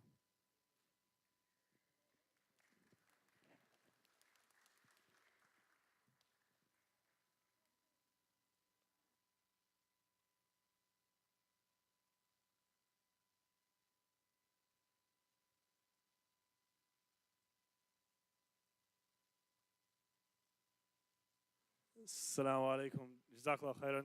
Ustad Muizz, mashallah, for that wonderful presentation. May Allah bless you and your family and reward you for coming out here and doing this. It's a very important legacy, and this is why staying for a talk like this is very important for the future of Muslims in this country. We now have dinner being served, inshallah, in the cafeteria. So please head over there, inshallah. Pizza for the kids, biryani for the adults. Assalamu alaikum.